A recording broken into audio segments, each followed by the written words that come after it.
주 예수 내 맘에 오신 주 예수 내 맘에 오신 물밀듯 내 맘에 기쁨이 넘치는 주 예수 내 맘에 오신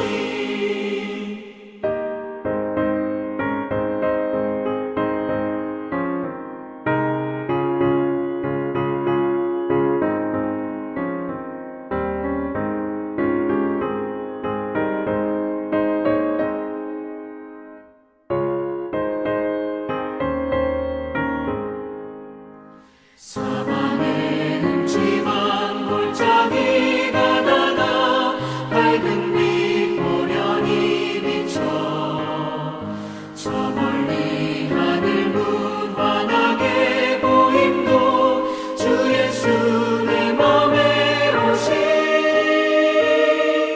주 예수 내 맘에 오신 주 예수 내 맘에 물밀듯 내 맘에 기쁨이 넘치는 주 예수 내 맘에 오신 내가 저 천성에 올라가 살기는 주 예수 내 맘에 오신 천성에 올라가 주님을 뵈리니 그 기쁨 이길 때 주 예수 내 맘에 오신 주 예수 내 맘에 오신 물밀듯 내 맘에 기쁨이 넘치는 주 예수 내 맘에 오신 오늘 하나님의 말씀은 누가복음 3장 7절에서 20절까지 말씀입니다. 요한이 세례받으러 나아오는 무리에게 이르되 독사의 자식들아, 누가 너희에게 일러 장차올 진노를 피하라 하더냐? 그러므로 회개에 합당한 열매를 맺고 속으로 아브라함이 우리 조상이라 말하지 말라. 내가 너희에게 이르노니 하나님이 능히 이 돌들로도 아브라함의 자손이 되게 하시리라. 이미 도끼가 나무 뿌리에 놓였으니 좋은 열매 맺지 아니하는 나무마다 찍혀 불에 던져지리라. 그러면 우리가 무엇을 하리이까? 옷 두 벌 있는 자는 옷 없는 자에게 나눠줄 것이요 먹을 것이 있는 자도 그렇게 할 것이니라. 세리들도 세례를 받고자 하여 와서 이르되 선생이여, 우리는 무엇을 하리이까? 부과된 것 외에는 거두지 말라. 군인들도 물어 이르되 우리는 무엇을 하리이까? 사람에게서 강탈하지 말며 거짓으로 고발하지 말고 받는 급료를 족한 줄로 알라. 백성들이 바라고 기다림으로 모든 사람들이 요한을 혹 그리스도신가 심중에 생각하니 요한이 모든 사람에게 대답하여 이르되 나는 물로 너희에게 세례를 베풀거니와 나보다 능력이 많으신 이가 오시나니 나는 그의 신발끈을 풀기도 감당하지 못하겠노라. 그는 성령과 불로 너희에게 세례를 베푸실 것이요 손에 키를 들고 자기의 타작마당을 정하게 하사 알곡은 모아 곶간에 들이고 쭉정이는 꺼지지 않는 불에 태우시리라. 또 그 밖에 여러 가지로 권하여 백성에게 좋은 소식을 전하였으나 분봉왕 헤롯은 그의 동생의 아내 헤로디아의 일과 또 자기가 행한 모든 악한 일로 말미암아 요한에게 책망을 받고 그 위에 한 가지 악을 더하여 요한을 옥에 가두니라. 오늘 말씀은 세례 요한이 전한 메시지를 우리가 보려고 합니다. 세례 요한이 전한 그 메시지. 물론 세례 요한은 마지막 율법 시대의 선지자예요. 그래서 세례 요한의 설교가 율법적일 수는 있어요. 그렇지만 그 설교를 지금의 우리 삶에 적용해서 이 말씀을 우리가 한번 생각해 보기를 원합니다. 7절에 보면 요한이 세례받으러 나오는 무리에게 이르되 독사의 자식들아, 누가 너희에게 일러 장차올 진노를 피하라 하더냐. 세례 요한이 독사의 자식들이라고 부르는 사람들이 있었어요. 그 사람들이 누구냐? 아마 바리새인들이나 사두개인들, 종교의 지도자들이었을 거예요. 독사의 자식들. 물론 우리는 독사의 자식들은 아니에요. 하나님의 자녀들이에요. 그런데 이런 야단을 맞을 수도 있다라는 거예요. 왜냐하면 이들의 모습과 비슷하다면. 왜냐하면 이들은 뭐냐면 자기들은 선민이기 때문에 이스라엘 백성이기 때문에 구원받는다는 거예요. 무조건. 8절에 보면 그러므로 회개에 합당한 열매를 맺고 속으로 아브라함이 우리 조상이라 말하지 말라. 내가 너에게 이르노니 하나님이 능히 이 돌들로도 아브라함의 자손이 되게 하시리라. 그러니까 이들은 난 아브라함의 자손이기 때문에 구원받을 거야. 구원받아라고 착각하고 있는 사람들이에요. 착각하고 있는 사람들.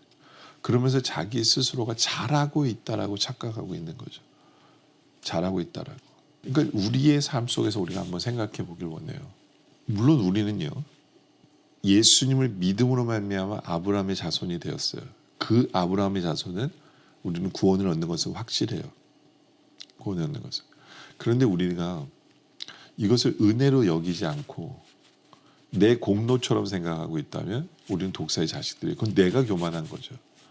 우리는 자격이 하나도 없어요. 구원받을 자격이 없는데 주님의 은혜로 말미암아 우리를 구원해 주신 거거든요. 구원해 주신 거예요. 근데 이 당시에 이 바리새인들이나 이들은요. 자기들이 잘하는 것도 없으면서 자기들의 공로로 구원을 얻을 수 있다라고 생각하는 그러한 잘못된 생각 속에 있어요. 그러니까 교만이죠. 교만. 그렇죠? 이들은 교만 속에 있고 위선이에요.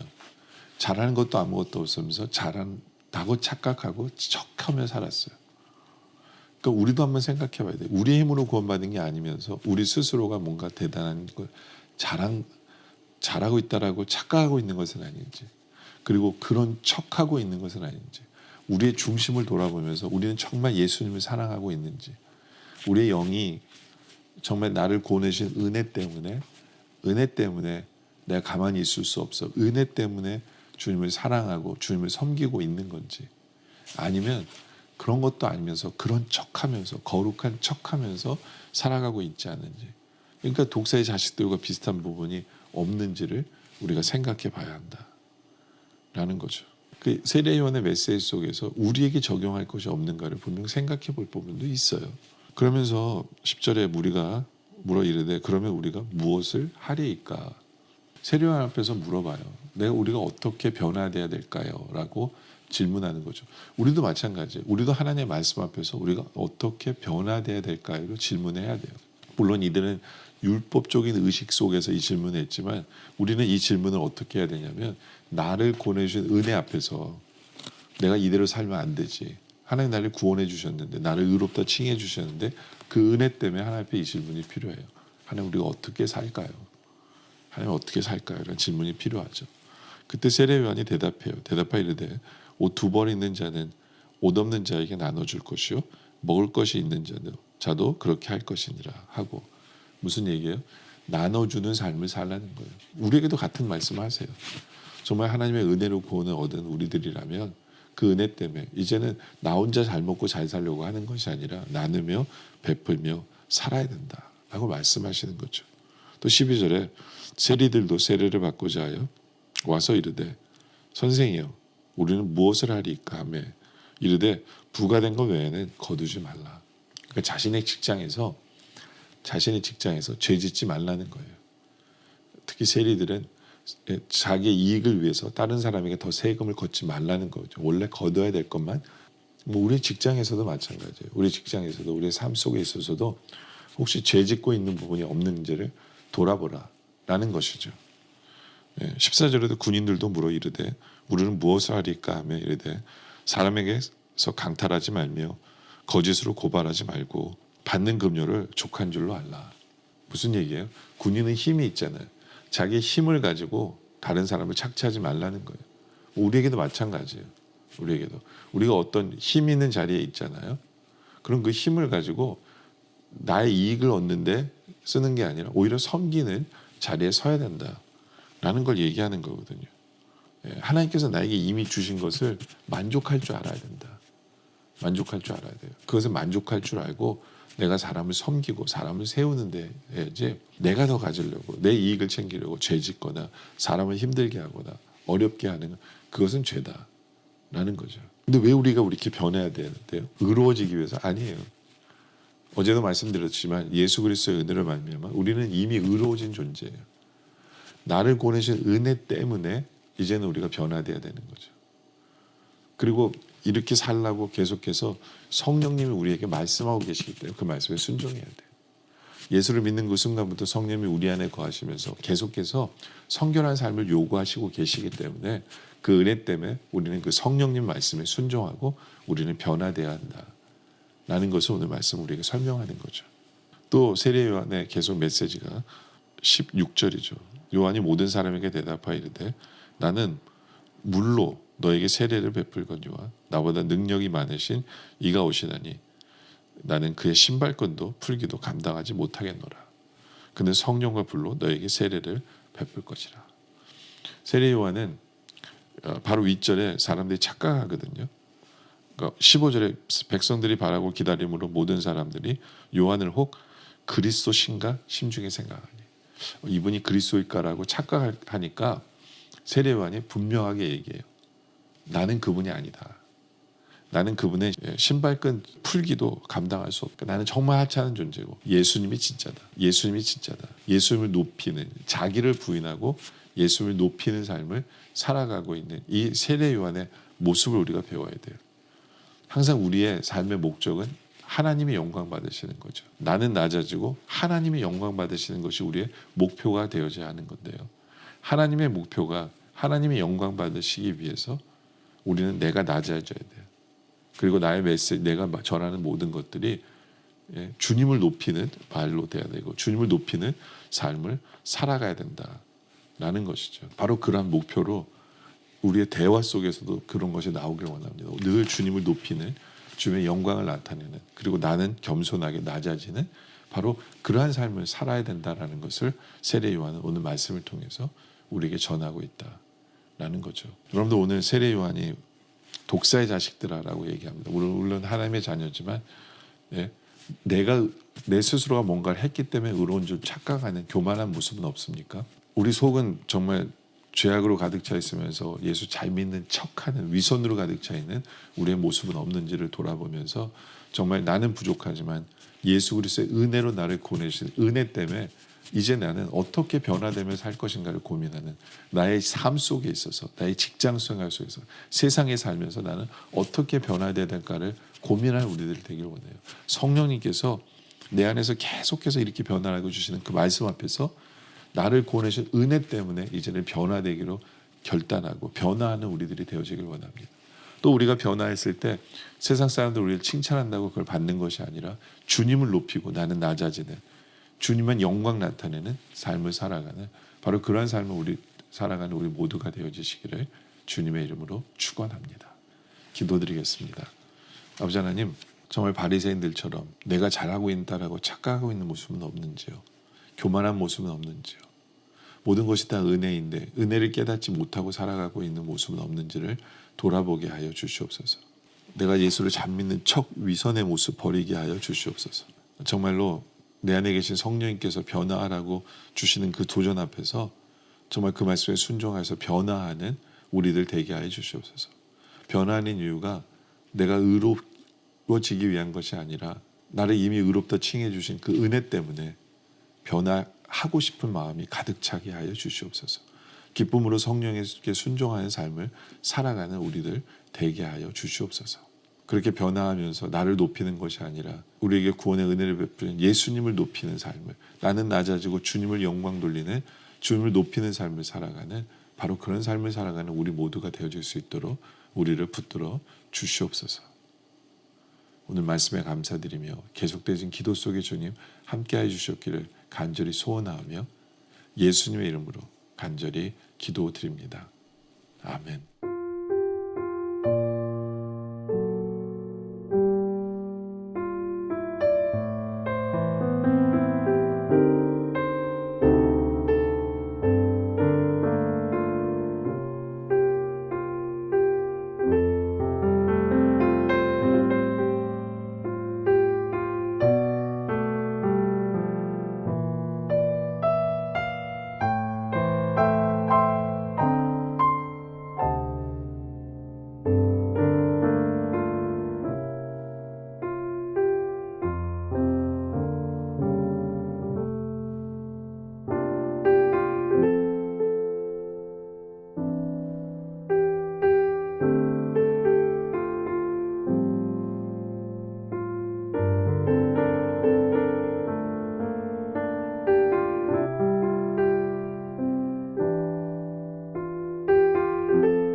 하였더라.